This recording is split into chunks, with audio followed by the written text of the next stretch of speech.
হবিগঞ্জের নবীগঞ্জ একটি শান্ত শহর হঠাৎই রূপ নেয় রণক্ষেত্রে।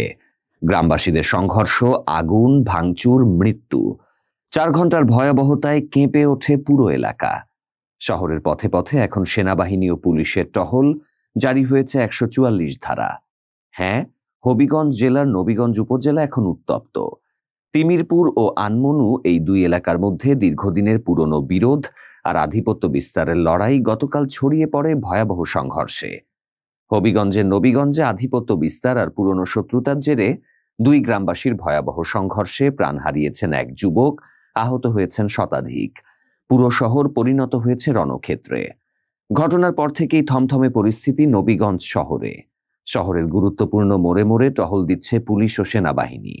জারি করা হয়েছে 144 ধারা, বন্ধ রয়েছে দোকানপাট ও জনসমাগম।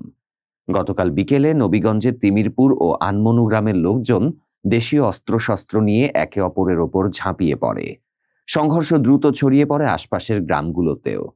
4 ঘণ্টাব্যাপী এই সহিংসতায় লুটপাট, ভাঙচুর এবং অগ্নিসংযোগের ঘটনা ঘটে। ক্ষতিগ্রস্ত হয় স্থানীয় দোকানপাট ও একটি বেসরকারি হাসপাতালও। এই ঘটনায় প্রাণ হারান ফারুক মিয়া নামের এক যুবক। পরিস্থিতি নিয়ন্ত্রণে আনতে মাঠে নামে পুলিশ ও সেনাবাহিনী। প্রশাসনের পক্ষ থেকে বলা হয়েছে, পরিস্থিতি এখন তাদের নিয়ন্ত্রণে, তবে এলাকা জুড়ে এখন উত্তেজনা বিরাজ করছে। আহতদের স্থানীয় হাসপাতালে চিকিৎসা দেয়া হচ্ছে, অনেকেই আশঙ্কাজনক অবস্থায় আছেন।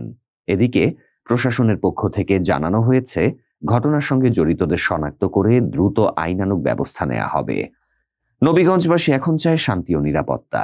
প্রশাসনের কড়া নজরদারি আর এলাকাবাসীর সচেতনতাই পারে এই উত্তপ্ত পরিস্থিতির অবসান ঘটাতে।